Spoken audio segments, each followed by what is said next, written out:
Good afternoon. So yesterday I started watching Friday's EMJ Live and making comments, and today I want to continue doing that. I'm not going to reintroduce EMJ, Dr. E. Michael Jones. You can go to yesterday's episode 1 of MSH Live to get that introduction. So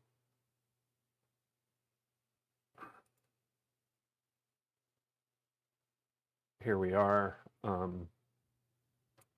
getting started, well, actually continuing, and we're picking up at the point where he introduces the Supreme Court's Obergefell decision,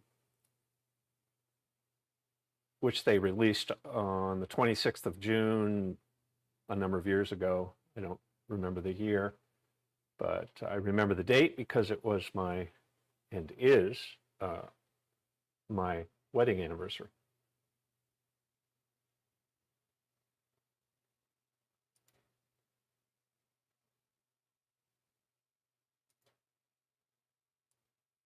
The new identities. And of course, one of the most favored identities of all was the homosexual.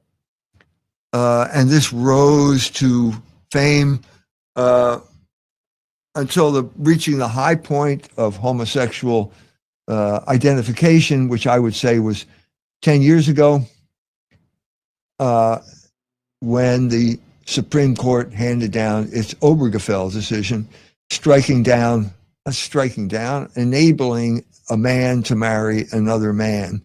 This could never possibly have been in the Constitution, but this type of substantive due process was inaugurated in 1965 with the Griswold versus Connecticut decision, which was about the sale of contraceptives. And the Justice Douglas, I believe it was, justified that by decision by saying it was an emanation from a penumbra.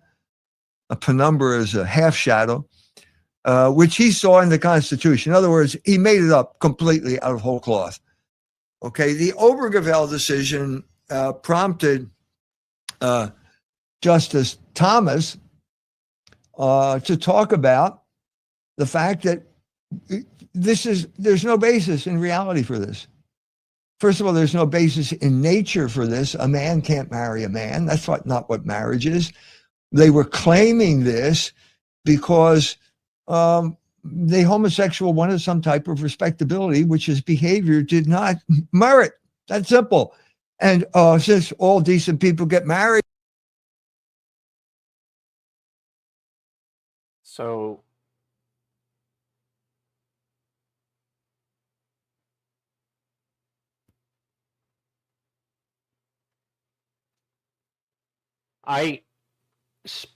first of all, I want to state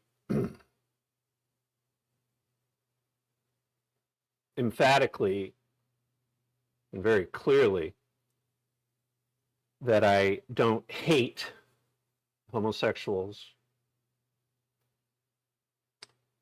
And as I was thinking about beginning this series of live streams, this being my second one, I went and read the hate speech policy, the written hate speech policy of Google, because I am streaming this on their YouTube platform. And it reminded me, as I reviewed that, of a meeting I had way back in the early 1990s, with the Attorney General of Maine, Steve Rowe, and his top lawyer, the expert in the Maine Attorney General's office on so-called hate crimes, and his name was Steve Wessler. So we had a meeting because back then it was a debatable issue Uh, I watched I watched Maine's politics and culture and religion, spirituality, whatever you want to call it, descend uh, from that point to today, where the only haters that exist in Maine are Christians like me. And one of the things that I asked Mr. Wessler and Mr. Rowe, both lawyers. I wasn't a lawyer. I was a freshly minted undergraduate degree in philosophy, executive director of the Christian Civic League of Maine. One of the it was an honest question. I said, so we've got you want to put these diversity teams, or these whatever they call them in the high schools, these teams, can't remember the name of them, but I think they exist today. Basically a youth group run by the Attorney General's office that celebrates and promotes diversity, but mostly what they were interested in promoting in the name of diversity was sex outside of marriage, or homosexuality among the high school youth, high school and middle school. I think then it might have been just high school, middle school youth of Maine. So I asked them, I said, so, okay, you're going to have these youth groups and a Christian student participates, and in the name of diversity, not hate, wants to discuss the historic and traditional teaching, not only of Christianity, but also of Islam and other, maybe even all the world's religions, regarding sexual morality or sex outside of marriage. So I asked that question. I said, so is that student being hateful? Is that hate? And they didn't have a clear answer for me. They just obfuscated. And of course, now we know that the whole purpose for these clubs, or for this whole hate speech agenda, is to stop you from even thinking a, quote, a hateful thought about sex outside of marriage, basically. Outside, like Dr. Jones is saying here, marriage is not between, it's laughable that marriage would be thought to be between a man and a man. Now, here I am haltingly discussing this in a live stream on YouTube, realizing that it's going to be archived on my channel, and wondering how long it's going to be allowed to remain there without people complaining about it, calling, whatever you do to file a complaint. And then it's a hate speech, a violation of, what do they call it? The community guidelines. I just want to be absolutely clear here. I am not desirous of violating community guidelines or practicing hate speech. I am interested in discussions, about this matter, political discussion, religious discussion, theological, philosophical discussions that touch on human sexuality. That's what I'm interested in. I'm not interested in hating on you if you're living this way, or hating on any individual or any group who is choosing to live this way. What I'm arguing is that the common good of Maine is best served by not thinking of speech like this as hateful, not thinking of debating this issue as hateful, not thinking of arguing over sexuality, sexual rightness and wrongness as hateful. That's what I want to be really clear about. I'm not doing this to hate on anybody. I'm probably going to make this into a short and then put it prominently on my channel so that when the inevitable attack comes and I decide to appeal it, I can point back to this in time and see what happens with Google.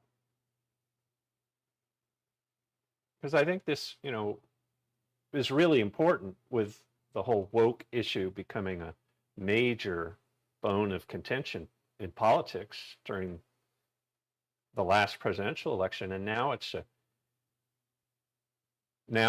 bone that's being picked clean in most elections throughout the United States and also the West.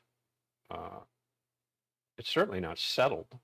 The go woke, go broke. I mean, there's all kinds of concern and evidence to suggest that the people of the West are not, certainly there's no consensus. And I would also suggest that there's a great deal of angst and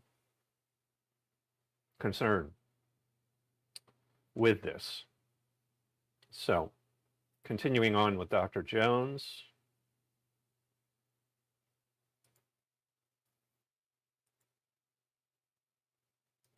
They could pretend that they were decent people by imitating this type of marriage. There's also no justification in the law. There's no legal foundation. There is no foundation. It just hangs in thin air, a monument to the cultural narcissism that has taken over our country, which says basically that you can be whatever you want to be.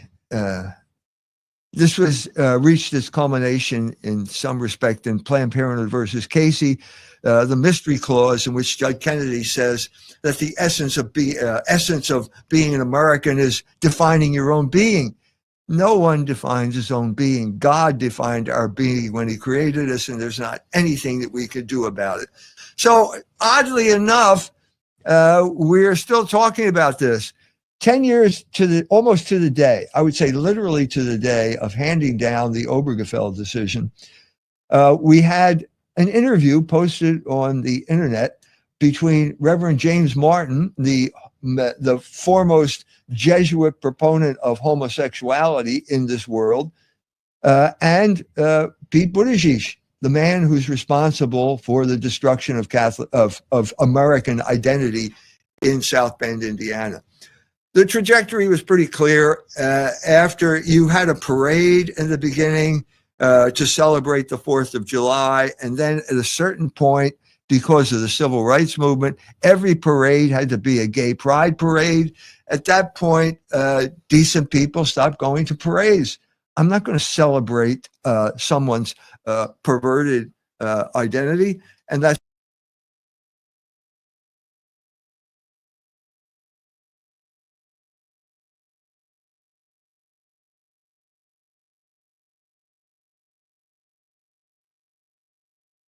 So I'm not going to take time to find the image, but there's a story out of Round Pond, Maine, I think it is, that's getting quite a bit of traction online. And it's a video from a July 4th parade last Friday. And it features two middle-aged or older women, one of whom is dressed in a Donald Trump costume that features the president's private part prominently on the costume. And the other one is a woman similar age, dressed as a judge. And you can imagine why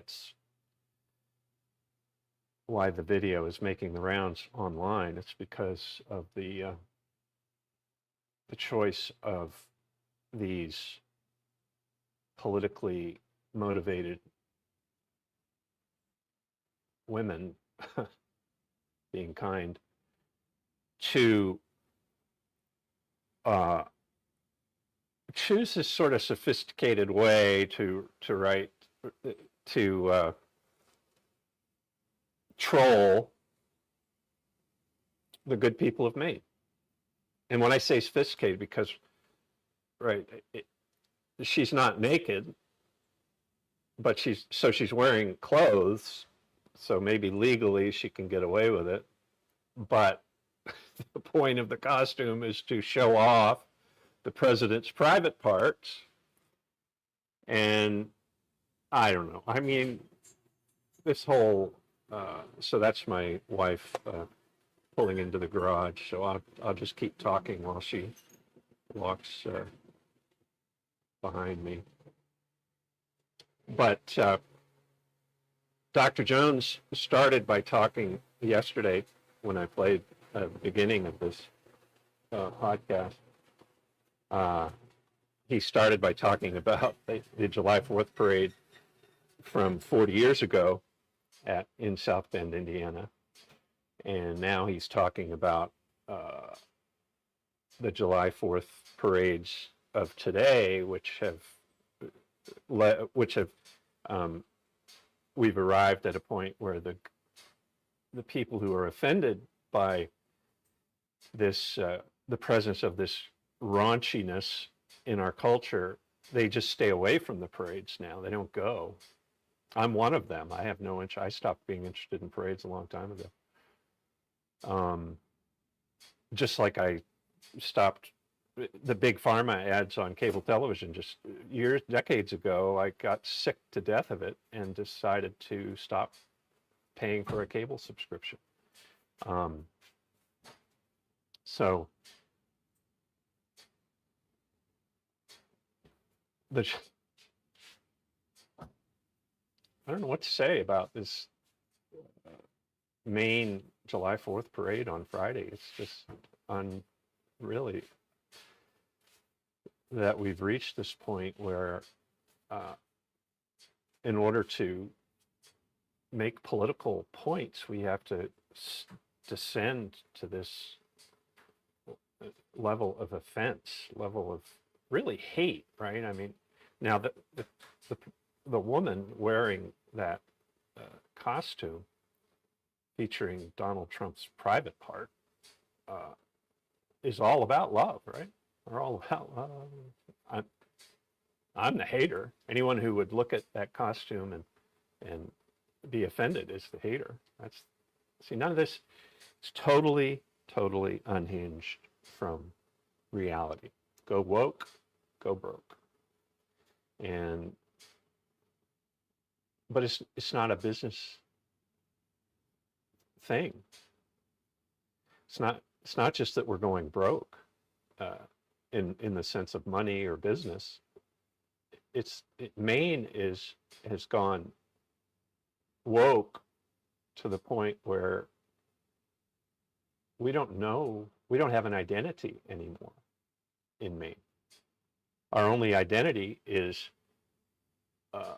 defined by what each individual Mainer shrieks is their group.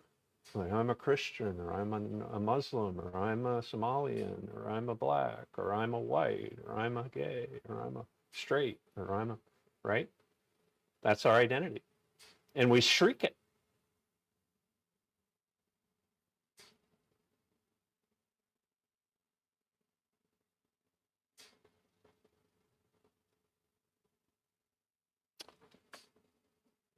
Going to continue on with Dr. Jones here.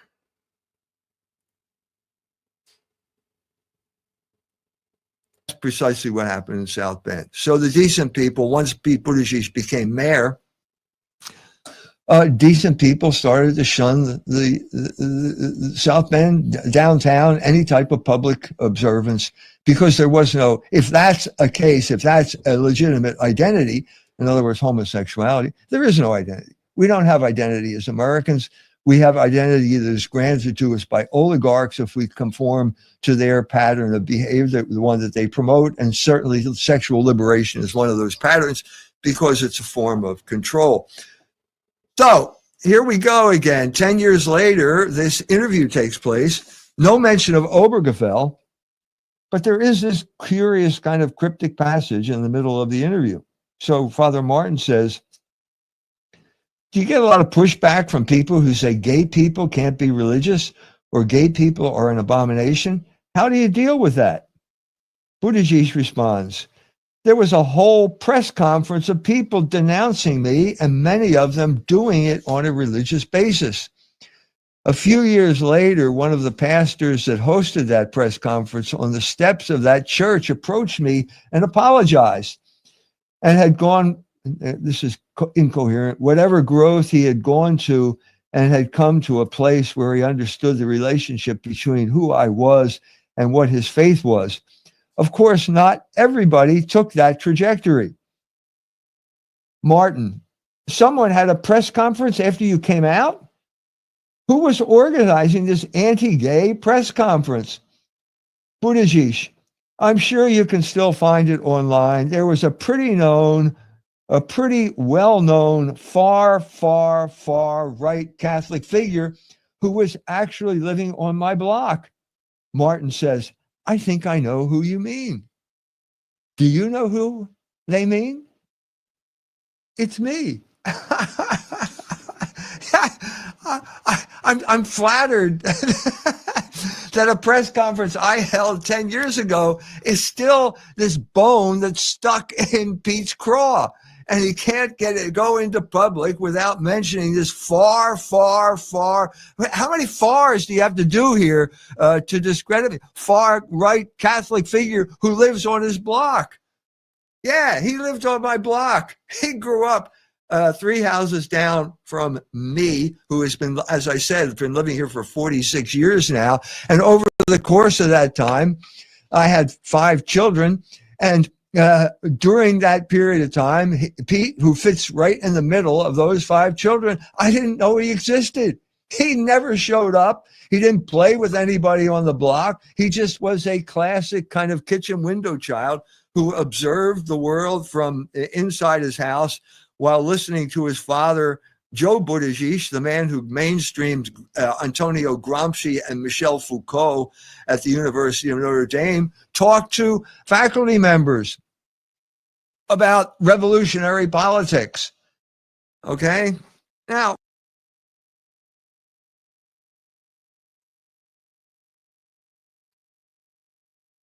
So, speaking of revolutionary politics, this is a great introduction to what Dr. Jones has said here is a great introduction to what I want to.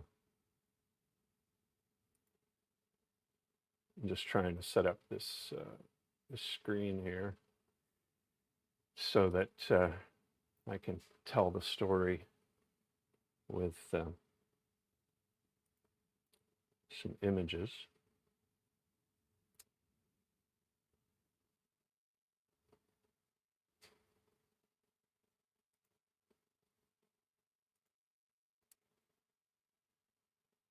So this is Augusta, Maine. This is yesterday. I went for a walk, and Dr. Jones was pointing out how Pete Buttigieg called him a far right figure, and he also mentioned how a minister who was at that press conference 10 years ago had apologized, sought out Pete and apologized to him for standing with Mike Jones at the press conference that concerned same-sex marriage. Well, this picture is, like I said, taken in Augusta. This is the main Republican Party headquarters. And that's another picture of it. And just around the block, that's an aside. It looks like Jezebel Janet Kills is building a concrete wall around the Blaine House, turning it into a fortress. So you can see a glimpse of it there. That's across the street from the Republican Party headquarters. And let me see if I can get the image that I. So this is the right down and around the block from the main Republican Party's headquarters is the Christian Civic League of Maine's headquarters, and this was an office building that was purchased in the late 80s, very toward the end of the 1980s, and it was the office that I occupied while I was the executive director there for 2 decades. And it was purchased in the late 80s with a mortgage, which I worked very hard to pay off. So we had $100,000 left on it as the institution turned a century old, and we ran a fundraising campaign and we managed to pay it off. But so that's the headquarters building, and that of the Christian Civic League of Maine. So that's the headquarters that represents Nazarene and Assemblies of God and Baptist, small, most all of them small churches located in villages and towns all over Maine. That institution was created in 1897 and exists to this day. It's over a century old.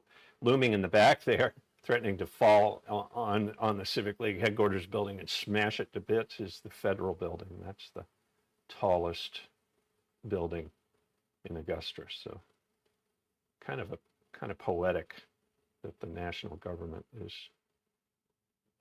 so close by. Let's see. Let's go backwards here. So you can see the garden isn't taken care of. It's growing in. Actually, nature is blocking the entrance there. You can see a plant growing, which is also poetic. This is the entrance.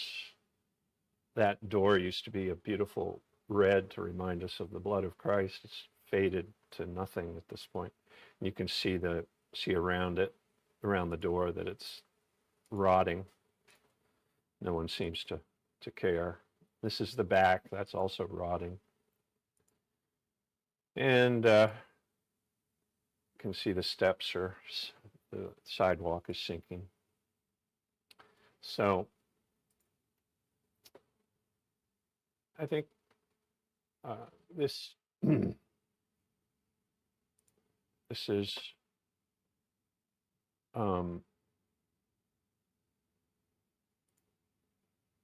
it's just interesting to me that this headquarters building that so many of us worked hard to pay off early is being allowed to literally rot into its cellar hole. The operations were moved to northern Maine after I left in 2009, and it's centered out of the operations are now run at the Bangor Baptist Church. I don't even know their name. They changed their name, and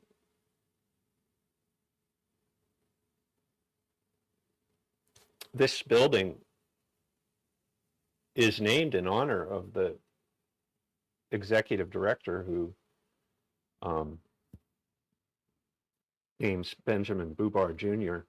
served for 3 decades. He actually took the Christian Civic League of Maine, which existed in the form of like 4 or 5 boxes, I was told, in a lawyer's office in Portland, and it was completely inactive, and he breathed life into it, brought it back to life, and by the time I became executive director, it was sufficiently powerful to step up and debate in a charitable and effective way the issue of adding sexual orientation to the Maine Human Rights Act.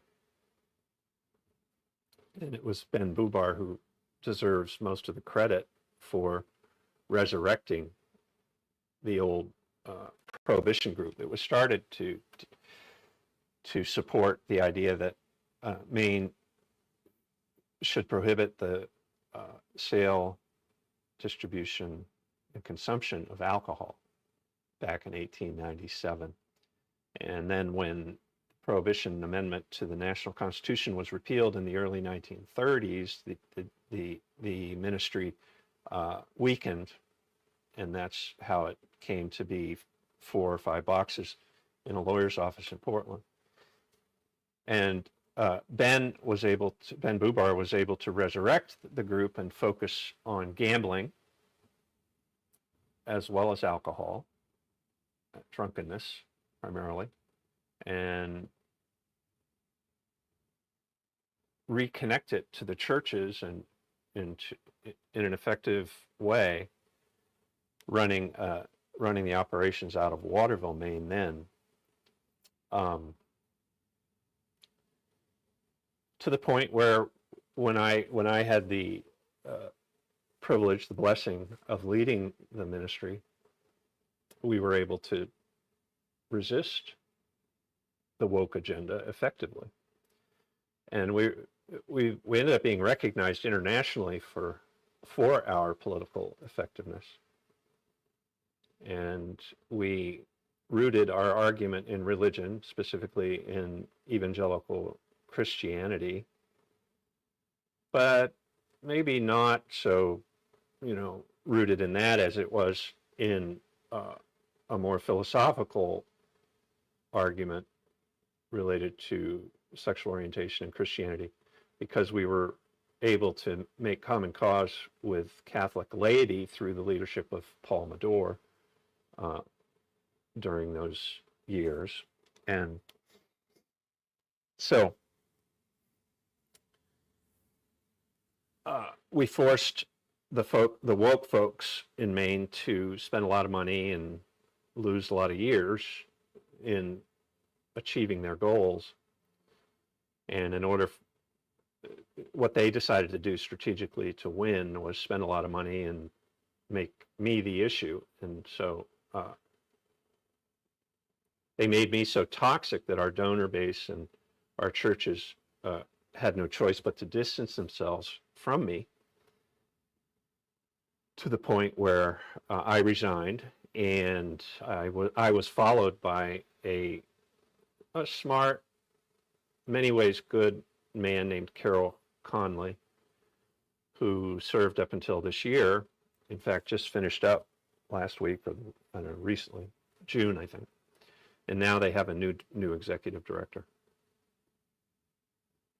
He was so effective politically that the sitting governor, Janet Mills, and the former governor, Paul LePage, and sitting U.S. Senator Susan Collins all attended his retirement gala.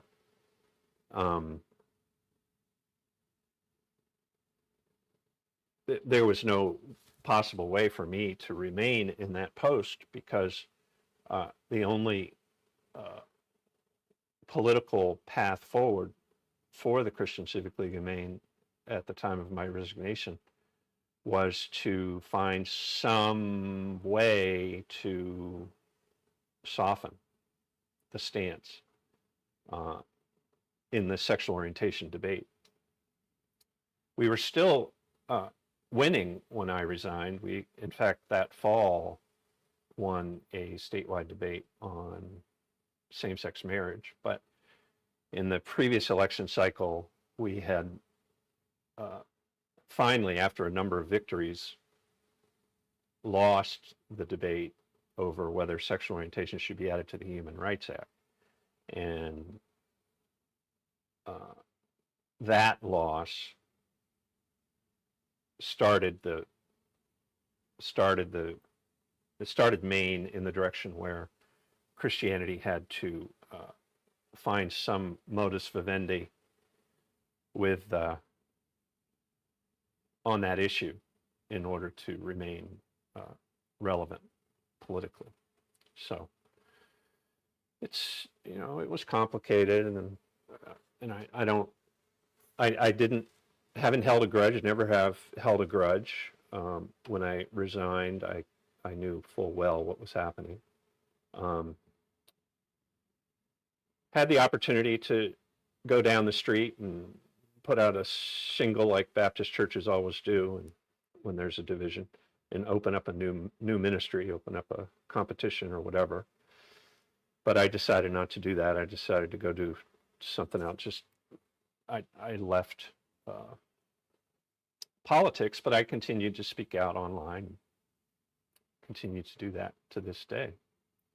But I wanted to tell that story because I identify with Dr. Jones being singled out for not being named, which he goes on in this podcast to talk about, singled out by not being named, but being named by being referred to as a far, far, far right, figure, which is the same thing that happens to me even today, even among my friends, the people who were at my side when we were winning these battles.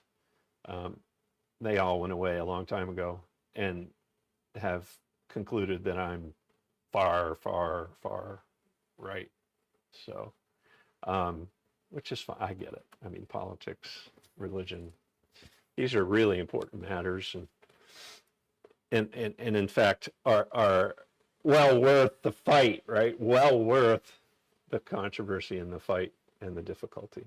So God is so good, and I'm really thankful to be on YouTube. I don't know how long it's going to last, but here we are. I'm wrapping up episode 2. I'll probably continue tomorrow with Dr. Jones, because there's a lot of good stuff to come. He makes a lot of important, helpful points